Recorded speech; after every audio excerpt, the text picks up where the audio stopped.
Good morning, students. Now we are going to see about the atomic physics and spectroscopy, unit 3 for the third year.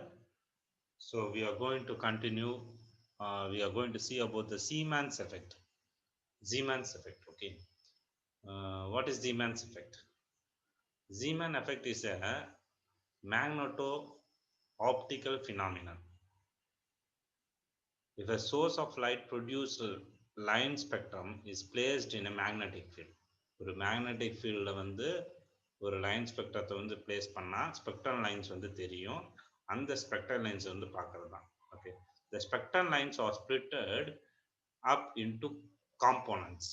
அது வந்து காம்போனன்ட்ஸாக பிரியுது. When splitting occurs in 2 or more lines, அந்த splitting வந்து வர்றது ஒன்றுக்கு ரெண்டுக்கு மேற்பட்ட லைன்ஸாக இருந்ததுன்னா அது வந்து நார்மல் சீமென்ஸ் எஃபெக்ட்னு சொல்கிறாங்க. And can be explained quantitatively by classical theory.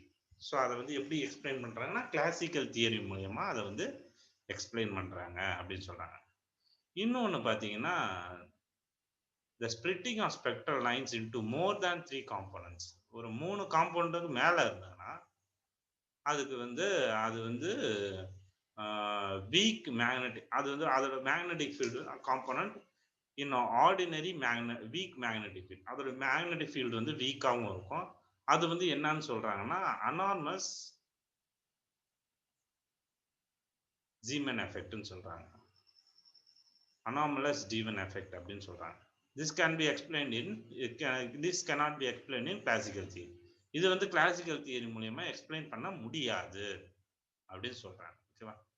Next வந்து பாத்தீங்கன்னா experimental arrangement of the normal Zeeman's effect. Normal Zeeman எஃபெக்டோட வந்து எக்ஸ்பெரிமெண்டலாக எப்படி அரேஞ்ச் பண்ணுறாங்க அப்படின்னு சொல்லிட்டு இந்த arrangement is shown in figure 4.36. 4.36 வந்து பார்த்தீங்கன்னா அந்த அரேஞ்ச்மெண்ட் தெரியும். MM is a electromagnetic cable. So எம்எம்ன்றது எலக்ட்ரோ மேக்னெட்டிக் கேபிள். இது என்னன்னா மேக்னெட்டிக் கேபிள் வந்து சுற்றிருப்பாங்க, ஒரு காயில் வந்து சுற்றிருப்பாங்க. Very strong magnetic field. அது என்ன பண்ணுன்னா மேக்னெட்டிக் ஃபீல்டு வந்து ப்ரொடியூஸ் பண்ணும். அந்த மேக்னெட்டிக் ஃபீல்டு வந்து எவ்வளோ இருக்கும்னா ஸ்ட்ராங்காக இருக்கும் அப்படின்னு சொல்கிறாங்க. இட்ஸ் கானிக்கல் போல் பீஸ் பிபி. இந்த கோனிக்கல் பிளேஸ் அந்த வந்து போல் வந்து பிபின்ற கோனிக்கல் இது வந்து இருக்குது அப்படின்னு சொல்கிறாங்க. பீஸ் வந்து இருக்குதுன்னு சொல்கிறாங்க. As longitudinal holes drilled through them. Okay, அதோட நடுவில் வந்து லாங்கிடியூடினலாக ஒரு ஹோல் வந்து ட்ரில் ஆகிருக்கு அப்படின்னு சொல்கிறாங்க. ஓகேவா, நடுவில் சென்டரில் வந்து ஹோல் வந்து ட்ரில் ஆகிருக்கு. The source of light L emitting light. So source of L light வந்து எமிட் ஆகுது அப்படின்னு சொல்கிறாங்க. எல்ன்ற லைனில் சோர்ஸ் வந்து எமிட் ஆகுது அப்படின்னு சொல்கிறாங்க. Okay, the spectrum says the sodium vapour lamp is placed between the pole piece. Okay, நடுவில் வந்து பார்த்தீங்கன்னா சோடியம் வேப்பர் லேம்ப், அந்த எல்ன்றது சோடியம் வேப்பர் லேம்ப் வந்து நடுவில் வச்சிருக்காங்க. The spectral lines are observed in the help of the spectrographs. Okay, spectral lines வந்து பார்க்கிறதுக்கு வந்து ஸ்பெக்ட்ரோகிராஃப் வந்து வச்சிருக்காங்க. அது வந்து எப்படின்னா ஹை ரெசல்யூஷன் பவரா இருக்கும் அப்படின்னு சொல்றாங்க. The Zeeman effect may be observed in 2 ways. இது வந்து ரெண்டு விதமா வந்து அப்சர்வ் பண்ணலாம் அப்படின்னு சொல்லிட்டு சொல்றாங்க. ஒன்று வந்து பார்த்தீங்கன்னா ordinary line, longitudinal view and transverse view அப்படின்னு சொல்லிட்டு நம்ம வந்து பார்க்கலாம். அந்த இமேஜில் வந்து தெரியுது. ஓகே, ஸோ அடுத்து வந்து பார்த்தீங்கன்னா the position of the spectral line is noted within the applying the magnetic field. அந்த அப்ளை பொசிஷன் லைன் வந்து வித்தவுட் அப்ளை அதை வந்து position of the spectral line வந்து நோட் பண்ணாங்க. எதனா அப்ளை மேக்னெட்டிக் ஃபீல்டு அப்ளை பண்ணாத நோட் பண்ணணும் அப்படின்னு சொல்றாரு. The magnetic field is now switched on. Okay, magnetic field வந்து switch on பண்றாங்க, turn on பண்றாங்க. So and the spectral lines is viewed longitudinally through the hole drilled in the pole pieces. Okay, அதுக்கப்புறமேட்டு பார்த்தீங்கன்னா அந்த spectral lines வந்து on பண்ண உடனே அந்த ஹோல் வழியா அந்த வந்து ஸ்பெக்ட்ரல் இதை வந்து பார்க்குறாங்க, அந்த பீஸ் வழியா பார்க்குறாங்க. And hence parallel to the direction of the field. So அது வந்து எப்படின்னா பேரலாக இருக்குது அப்படின்னு சொல்றாங்க. It is found that the spectral lines is splitted into 2 components. வந்து பார்த்தீங்கன்னா ஸ்பெக்ட்ரல் லைன்ஸ் வந்து 2 காம்போனண்டா பிரியுது. one slight shorter in wavelength and the other slight longer in wavelength. ஒன்னு வந்து பாத்தீங்கன்னா shorter wavelength இருக்கு, இன்னொன்னு பாத்தீங்கன்னா longer wavelength இருக்குது அப்படின்னு சொல்றாங்க. wavelength than the ordinary line. Normal லைனை காட்டியும் வந்து அது அதிகமா இருக்குது அப்படின்னு சொல்றாங்க. The ordinary line is not present. Okay, ordinary line வந்து அது வந்து தெரியல அப்படின்னு சொல்றாங்க. The two components are found to be symmetric situated upon the position of the parent line. Okay, அது வந்து எப்படின்னா parent லைனுக்கு வந்து பொசிஷனா இருக்குது அப்படின்னு சொல்றாங்க. Analyzing two lines with Nicol prism. Okay, Nicol prism வச்சு நம்ம வந்து அனலைஸ் பண்ணா both lines are found circularly polarized in optical opposite direction. Okay, எப்படின்னா opposite direction இருக்குது. This is called normal longitudinal Zeeman effect. அது வந்து எதுக்கு பேர் என்னன்னா normal longitudinal Zeeman effect அப்படின்னு சொல்லிட்டு சொல்றாங்க. நெக்ஸ்ட் வந்து பாத்தீங்கன்னா the spectral lines in the view of transverse. Okay, transverse viewல வந்து பார்க்கறப்ப எப்படி இருக்கும்? The perpendicular to the direction of the magnetic field. In case of the single spectral lines are split into 2-3 component. Okay, இதுல வந்து transverse viewல பார்க்கறப்ப எப்படி இருக்கும்னா மூணு காம்போனன்ட்டா தெரியுது. When the magnetic field is applied, magnetic field கொடுக்கறப்ப the central line has same wavelength of the ordinary line and is plane polarized with vibration parallel to the field. Okay, என்னன்னா plane polarized இருக்கு, vibration parallel to the field இருக்குது அப்படின்னு சொல்றாங்க. The outer lines are symmetrically situated on either side. என்ன சொல்றாங்கன்னா அந்த outer line வந்து symmetrically situated இருக்குது. The displacement of either outline of the central line is known as Zeeman shift. இது வந்து என்னன்னா Zeeman shift அப்படின்னு சொல்லிட்டு சொல்றாங்க. The displacement either outline from the central line is known as Zeeman shift அப்படின்னு சொல்றாங்க. The two outer lines are also plane polarized between the vibration is directly perpendicular to the field. இது வந்து எப்படின்னா directly perpendicular இருக்குது. This is called normal transverse Zeeman effect அப்படின்னு சொல்லிட்டு சொல்றாங்க. ஓகேவா? நெக்ஸ்ட் வந்து பாத்தீங்கன்னா லாமோ தியரி. லாமோ தியரினா என்ன? ஃபர்ஸ்ட் ஸ்டேட்மெண்ட் வந்து பார்ப்போம். ஸ்டேட்மெண்ட் என்ன? The effect of the magnetic field on an electron moving in an orbit in the superimpose of an ordinary arbitrary motion of the precessionary motion, the entire orbit over the direction of the magnetic field and the angular velocity omega is given in omega is equal to be by 2m அப்படின்னு சொல்றாங்க. So இப்போ என்ன சொல்றாங்கன்னா இந்த magnetic field வந்து கொடுக்குறாங்க, electron moving வந்து ஆகுது, இந்த சூப்பர் இம்போஸ் ஆர்பிட்டல் மோஷன்ல வந்து மூவ் ஆகுது. இது வந்து மேக்னெட்டிக் ஃபீல்டு கொடுக்குறப்ப ஆங்குலர் வெலாசிட்டி வந்து எவ்வளோ இருக்கும்? Omega is equal to BE divide by 2m இருக்கும் அப்படின்னு சொல்லிட்டு சொல்றாங்க. நெக்ஸ்ட் வந்து எக்ஸ்பிளனேஷன் பார்த்தீங்கன்னா இந்த இமேஜை பார்த்தீங்கன்னா ஃபிகர் 4.38 வந்து பார்த்தீங்கன்னா நமக்கு தெரியும் 2 பொசிஷன் இருக்குது. ஃபர்ஸ்ட் வந்து 2 பொசிஷன் இருக்குது. வெக்டார் வந்து எல் வெக்டார், ரெண்டு சைடு வந்து எல் வெக்டார் இருக்கு, சென்டர்ல வந்து பி வெக்டார் இருக்குது. ஓகேவா? The processing among the magnetic field is constant inclination of the corresponding position of the electronic orbit, just as the mechanical torque precision in the gravitational field, the electron in an orbit precise in the magnetic field. This is called a Lamont precision அப்படின்னு சொல்லிட்டு சொல்றாங்க. ஓகேவா? Then change in kinetic energy due to Lamont precision. இப்போ kinetic energy வந்து change ஆகுது Lamont precision. அப்ப என்ன ஆகும்? In the magnetic field, the angular velocity of the atomic system changes by the amount of BE divided by 2m. Therefore, let omega naught be the orbital angular velocity. Okay, omega naught வந்து என்னன்னா angular velocity, orbital angular velocity அப்படின்னு சொல்லிட்டு சொல்றாங்க. ஓகேவா?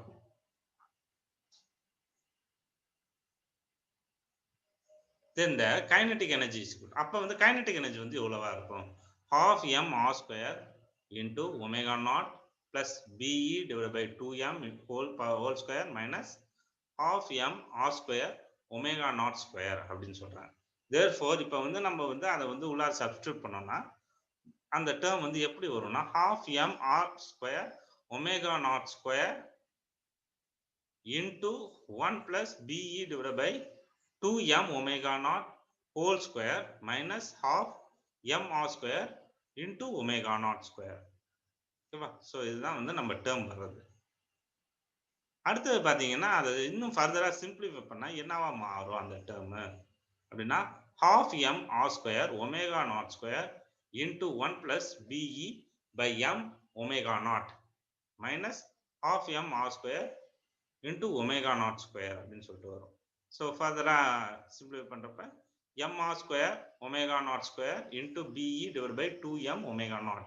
இப்போ வந்து omega naught cancel ஆகி நமக்கு மீதி இருக்கிற டேர்ம் வந்து mr square omega naught தான் மீதி இருக்கும். ஸோ அந்த mr square omega naught is nothing but the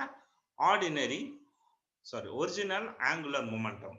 so அப்போ வந்து என்ன mr square omega naught square omega நாட்டுக்கு பதிலாக என்ன போடலாம் எல்லுன்னு போடலாம். ஸோ அதுதான் L into be divided by 2m அப்படின்னு சொல்லிட்டு போடும். ஸோ இதுதான் நமக்கு வந்து நமக்கு தெரியுது. இப்போ வந்து நம்ம வந்து ஆர்டினரி ஆங்குலர் மூமெண்ட்டை வந்து கண்டுபிடிச்சிட்டோம். ஓகே, தென் வந்து பார்த்தீங்கன்னா நெக்ஸ்ட் இது பார்த்தீங்கன்னா D by explanation. Explained D by வந்து என்ன எக்ஸ்பிளைன் பண்ணுறது of normal Zeeman effect. Okay, the quantum mechanism explain by normal Zeeman effect. அதாவது D base explain normal Zeeman effect without taking any count of concept of electron spin. Electron spin concept எடுக்காத அவர் வந்து explain பண்றாரு. Which we neglect the spin momentum of the electron. ஓகேவா? So இப்போ வந்து இதில் வந்து பார்த்தீங்கன்னா வந்து orbital angular momentum of the electron வந்து L is equal to small l into h. அதை வந்து ஒன்றுன்னு வச்சுக்கிறாங்க. தென் அதுக்கப்புறம் பார்த்தீங்கன்னா magnetic moment of the electron mu L is equal to LH E by 2m. E by 2m வந்து வச்சுக்கிட்டு LH க்கு பதிலாக L கேபிட்டல் L வந்து வச்சுக்கிறாங்க. அது வந்து ஈக்குவேஷன் 2ன்னு வச்சுக்கிறாங்க. In the present of the external magnetic field flux density B, the vector வந்து vector 1 processes across the direction of the magnetic field of an axis. The procession is called a Larmor precision அப்படின்னு சொல்றாங்க. அந்த ப்ராசஸ்க்கு பேரு லாமர்ஸ் precision சொல்றாங்க. the frequency of லாமர்ஸ் precision omega is equal to be by 2m. நம்ம ஏற்கனவே முன்னாடியே லாமர்ஸ் precision பார்த்ததுதான். So அதுதான் இங்க சொல்றாங்க. ஸோ இந்த இமேஜை பார்த்தீங்கன்னா 4.38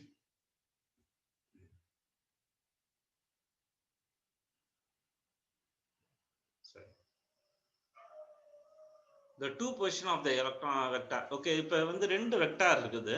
the precesses about the magnetic field constant inclined in the corresponding position the electric orbit. The additional energy of the electron due to the precessional motion. அப்ப additional energy electron வந்து கொடுத்தா அப்ப வந்து எப்படி இருக்கும்? delta E is equal to mu L B cos theta is equal to E by 2m LH B cos theta அப்படின்னு சொல்றாங்க. அது mu L is equal to E by 2m LH அப்படின்னு சொல்றாங்க. அப்ப mu L க்கு பதிலா E by 2m LH க்கு பதிலா என்ன கொடுக்கலாம்? நம்ம mu L வந்து கொடுக்கலாம். ஸோ அதுதான் சொல்றாங்க. ஸோ அதை தான் வந்து mu L க்கு பதிலா E by 2m LH வந்து சப்ஸ்டிடியூட் பண்றாங்க. சப்ஸ்டிடியூட் பண்ணா இந்த டேர்ம் வருது BE by 2m HL cos theta அப்படின்னு வருது. ஓகேவா? But BE by 2m is equal to omega. BE by 2m வந்து என்னது? omega. And L cos theta is equal to projection of 1 on B is equal to ml.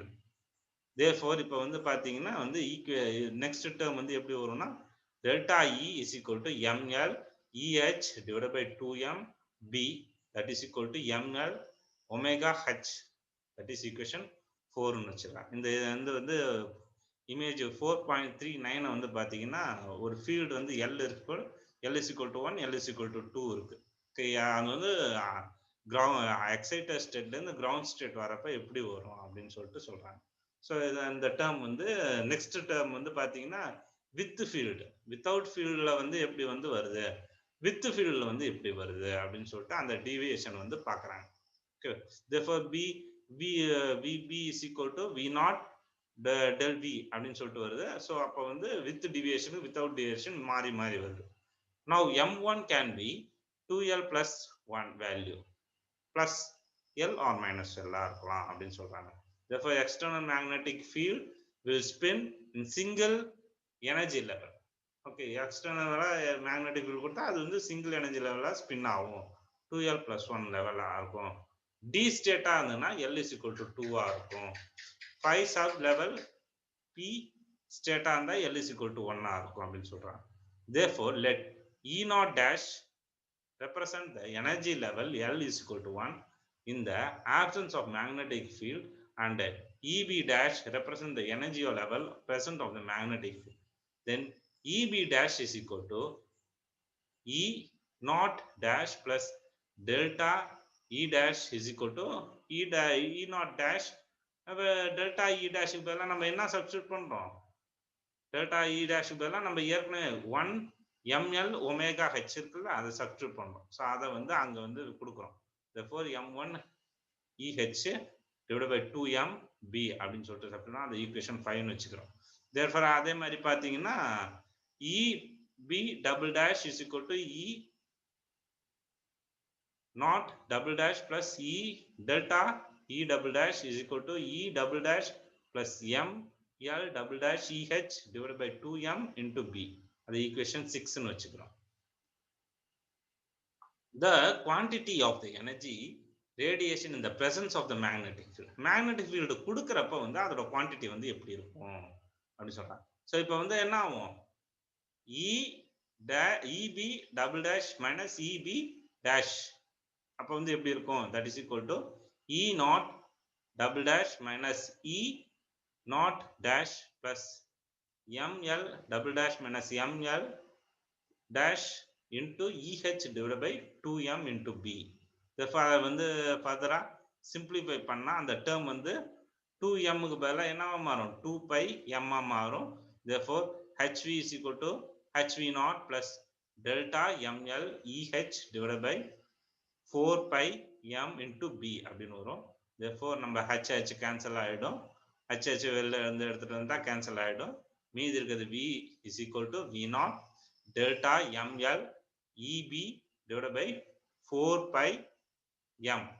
அது வந்து equation 7 னு சொல்றாங்க. so therefore after V is the frequency of radiation emitted on the magnetic field. V ஃப்ரீன்றது என்னது? frequency of radiation emit ஆகிறது எதுலனா magnetic field. then V naught and the frequency of radiation absorbed of the absence of the magnetic field. okay, அப்ப வந்து frequency வந்து அதாவது எப்பனா magnetic field இல்லாதப்ப. the selection rule ML is delta L is equal to 0 or plus 1 plus or minus 1. okay, அப்ப வந்து 0வா இருக்கும். selection rule பிரகாரம் del L வந்து எப்படி இருக்கும்னா 0வா இருக்கும், அப்படி இல்லனா plus or minus 1 இருக்கும் அப்படி சொல்றாங்க. hence we have 3 possible line. அப்ப வந்து 3 possibility இருக்கு அப்படின்னு சொல்றாங்க. V1 is equal to V naught. V naught இருக்கலாம். for delta ML is equal to 0 அப்படியா இருக்கலாம். அப்படி இல்ல V2 is equal to V naught plus EB divided by 2 pi M அப்படி இருக்கலாம். for delta L is equal to plus 1 இருக்கலாம். அப்படி இல்ல V3 is equal to V naught minus EB by 4 pi M for delta ML is equal to minus 1.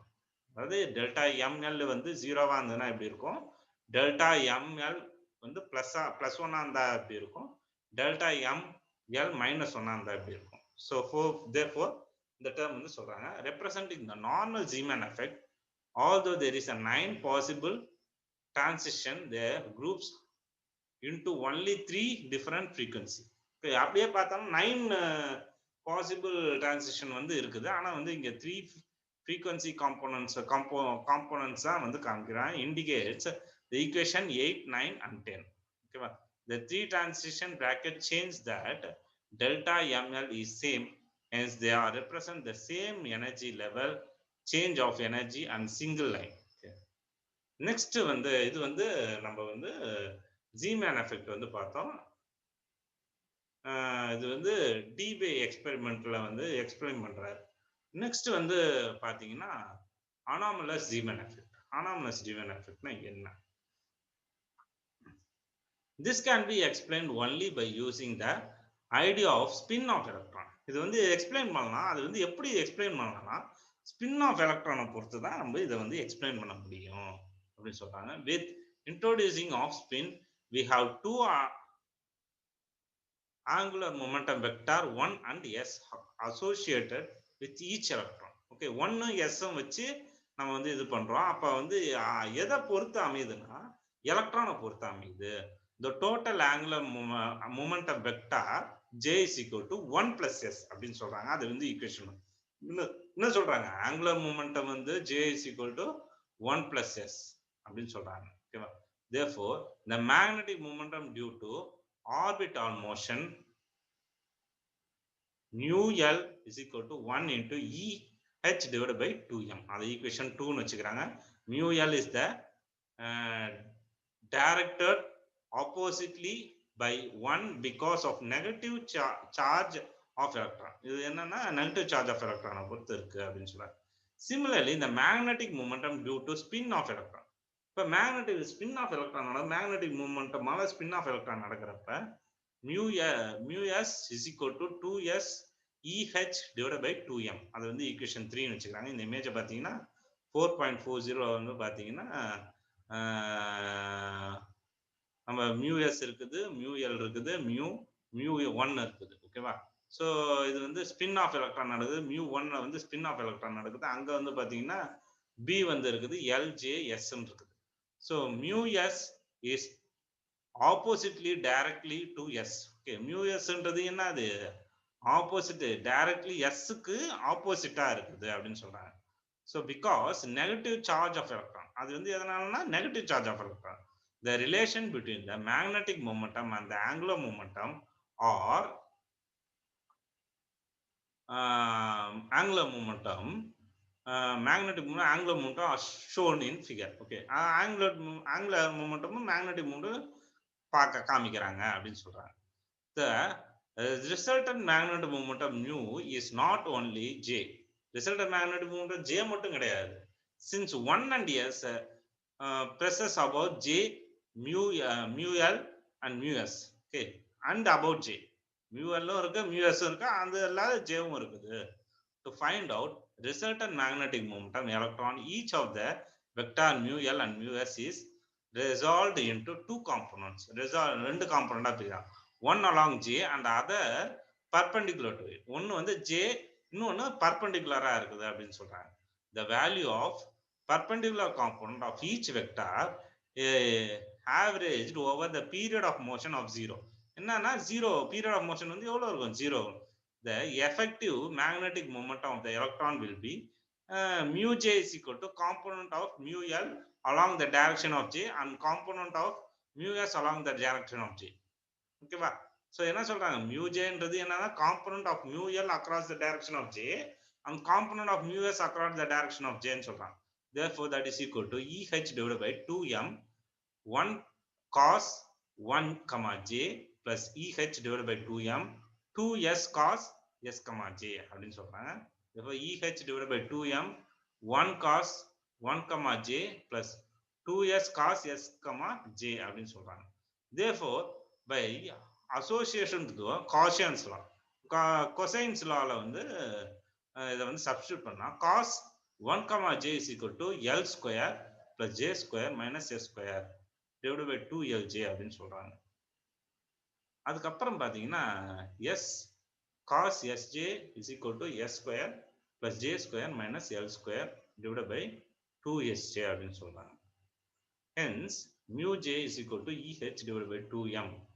So இப்போ வந்து அந்த டேர்மை வந்து அந்த cos 1 comma Jவையும் cos S comma Jவையும் வந்து உள்ளார வந்து போடுறாங்க. அப்போ வந்து டேர்ம் வந்து எப்படி மாறுதுன்னா EH divided by 2mJ into 1 plus J square plus S square minus L square divided by 2J square மாறுது. Writing J square is equal to J into J plus 1 as so on. mu j is equal to EH divided by 2mj into 1 plus j into j plus 1 s into s plus s into s plus 1 minus l into l plus 1 divided by 2j into j plus 1 அப்படின்னு சொல்லிட்டு வராங்க. therefore the quantity வந்து மாறுது, அப்போ வந்து equation gene வருது.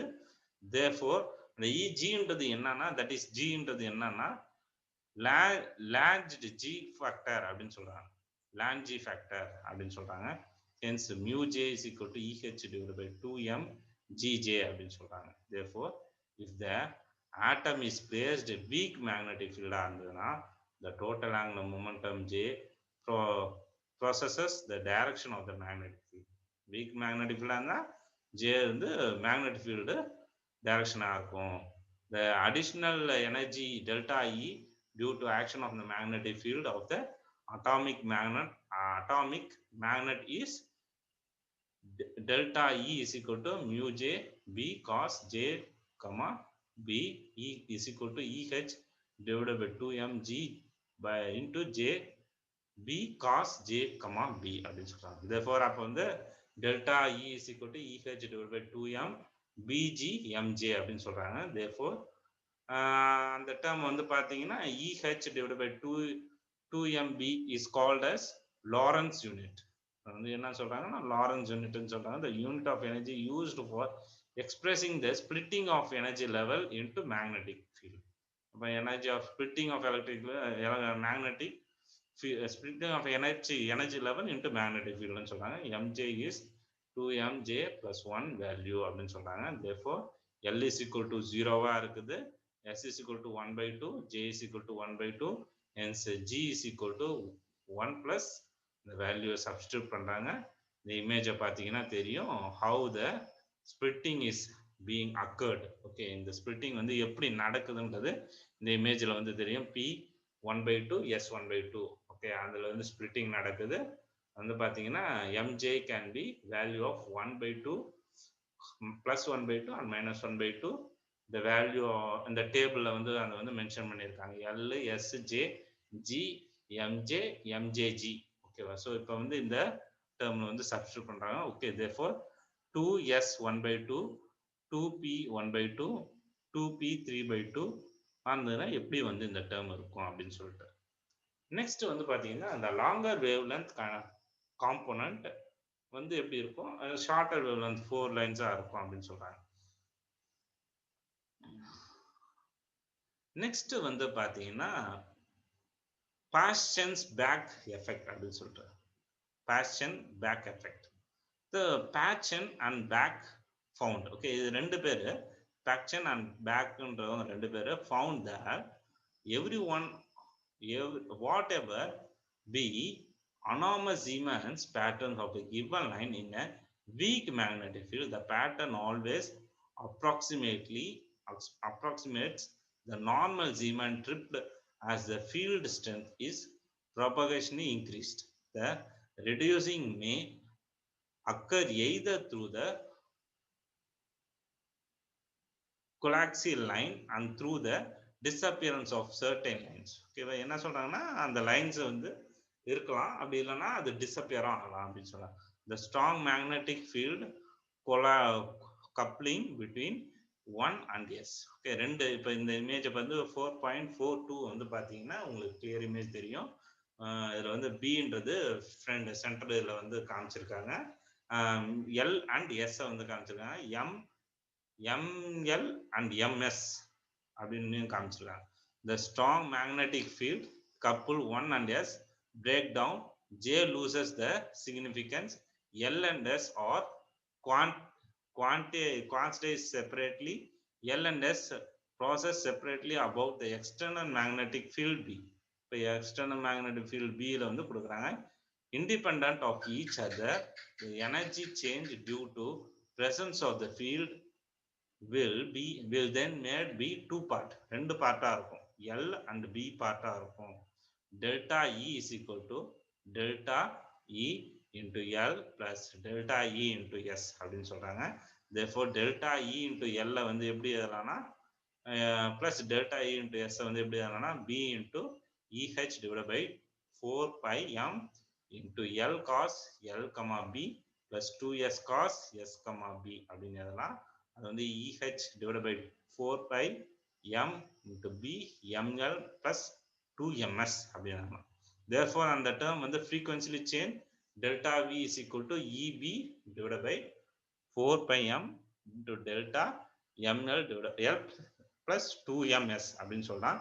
Therefore the quantity ML plus 2MS is known as strong field quantum number and evidently than integer. Okay, இது வந்து ஒரு integer. Delta ML is equal to 0 or plus or minus 1 இருக்கும். Delta MS வந்து எப்படி இருக்கும்னா 0 அப்படின்னா delta ML plus 2MS is equal to 0 or plus or minus 1 இருக்கும் அப்படின்னு சொல்றாங்க. Therefore hence strong magnetic field a given spectral line will split into 3 components. Magnetic field strong இருந்ததுன்னா அந்த spectral line வந்து 3 காம்போனன்ட்டா பிரியும் and usually characterized in the normal Zeeman effect. அது வந்து எப்படின்னா normal Zeeman effect வந்து அது தெரியும் அப்படின்னு சொல்றாங்க. நெக்ஸ்ட் வந்து பாத்தீங்கன்னா ஸ்டாக் எஃபெக்ட். ஓகே, ஸ்டாக் எஃபெக்ட்னா என்ன அப்படின்னு சொல்லிட்டு பார்க்கணும். Stark effect is electrical analogous Zeeman effect அப்படின்னு சொல்றாங்க. The stock effect is a splitting of spectral lines due to action of external electric field. Okay, இது வந்து எக்ஸ்டர்னலா எலக்ட்ரிக் ஃபீல்ட் வந்து கொடுக்கிறது on a radiating substance. Okay, அந்த radiating substanceல வந்து எக்ஸ்டர்னலா electric field வந்து கொடுக்கிறது. Even very strong external electric field are weaker compared to the interatomic field. Very strong electric field கொடுத்தாலும் சில நேரத்தில் வந்து இன்டர் அட்டாமிக் ஃபீல்டு வந்து வீக்காக இருந்தால் அது மாறும். Hence the action of the electric field on the moment of the atomic electrons can be regarded as small perturbations. Consequently, the stock line splitting in is very minute and can be observed only in instruments having high resolving power. வந்து instrument வழியா தான் வந்து இதை பார்க்க முடியும். Highly ரெசால்விங் instrument வழியா தான் இதை பார்க்க முடியும்னு சொல்றாங்க. The lines are splitting into several series of components, satellites located in the and cause hydrogen symmetrically both side of ordinary line. Okay, இது வந்து ordinary lineல வந்து தெரியும். Experimental studyல here the hydrogen atom emitting electrons spectral lines. Hydrogen atom வந்து என்ன spectral lines வந்து காமிக்குது, powerful electric ஃபீல்டா கொடுக்குறோம். Okay, the arrangement used stock is shown in the figure 4.43ல வந்து இந்த அரேஞ்ச்மெண்ட் வந்து கொடுத்திருக்காங்க. the cannon ray produced on the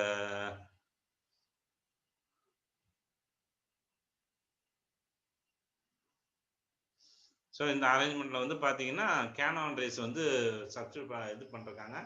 எஃப்ன்ற filament இருக்குது. இந்த ரே வந்து பாசிட்டிவ் 8,000 வோல்ட்லேருந்து 10,000 வோல்ட்ஸ் கொடுக்குறாங்க. ஏன்ற ஸ்பெக்ட்ரோமீட்டர் வழியா அது வந்து அப்சர்வ் பண்றாங்க. ஸோ இதுதான் வந்து இது கேனான். அதே மாதிரி ரெண்டாவது பார்ட்லயும் பி பார்ட்ல வந்து பார்த்தீங்கன்னா அதே மாதிரியே கொடுத்துருக்காங்க. அதோட கனெக்ஷன் வந்து இதுல வந்து வெர்டிகலா கொடுத்துருக்காங்க, அதுல வந்து ஹரிசாண்டலா கொடுத்துருப்பாங்க. ஸோ இதுதான் வந்து ரெண்டு difference. Strong electric field several thousands of volts is being given. The effect produced can steady transversely and longitudinally. The stock observes that the line spectrum emitted by the cannon ray hydrogen were split into numerous sharp components in the action of the electric field. Okay, நிறைய component வந்து தெரியற மாதிரி இருக்குது அப்படின்னு சொல்றாங்க. ஓகேவா, ரிசல்ட்ல வந்து பாத்தீங்கன்னா the result observes with the lines of Balmer's series of hydrogen spectrum are given below.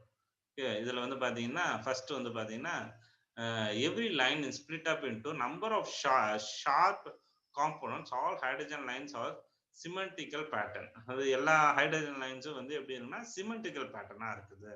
The pattern depends markedly on the quantum number n. quantum number n வந்து number of lines and the total width of the pattern increases with n. Okay, number of lines totals இது வந்து increase ஆகிட்டே இருக்கு. Thus the number of component H beta line is greater than that of H alpha line. அப்ப வந்து H beta line வந்து கிரேட்டரா இருக்கு எதை காட்டினா H alpha line காட்டியும்.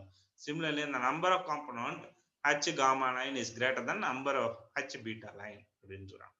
லைன்ஸ் வந்து அதிகமா இருக்கு அப்படின்னு சொல்றாங்க. The observation of perpendicular to the direction of the electric field, அதாவது transverse viewல இருக்கு, shows that the component of the polarized same parallel direction of the field and the other perpendicular to it. Okay, ஒன்னு வந்து parallel இருக்கு, மத்த எல்லாம் perpendicular-ஆ இருக்குது அப்படின்னு சொல்றாங்க. Up to the field of about 10 to the power 7 volt by m v by m, the resolution increases propagation to the high strength field strength E. In this region we have the linear first order Stark effect. When E excels 10 to the power 7 v by m, the shift is 9 patterns of perpendicular to E square, and we speak about the second order Stark effect. Okay, என்னன்னா second order Stark effect வந்து நம்ம பேசுறோம் அப்படின்னு சொல்றாங்க. So இதோட வந்து we are seeing the unit 3. Okay, unit 3 la atomic physics and quantum and spectroscopy. Atomic physics and spectroscopy la வந்து unit 3 வந்து இதோட முடியுது. Next வந்து நம்ம unit 4 வந்து பார்ப்போம். Okay, thanks for watching this video. We will see again in the next class. Okay.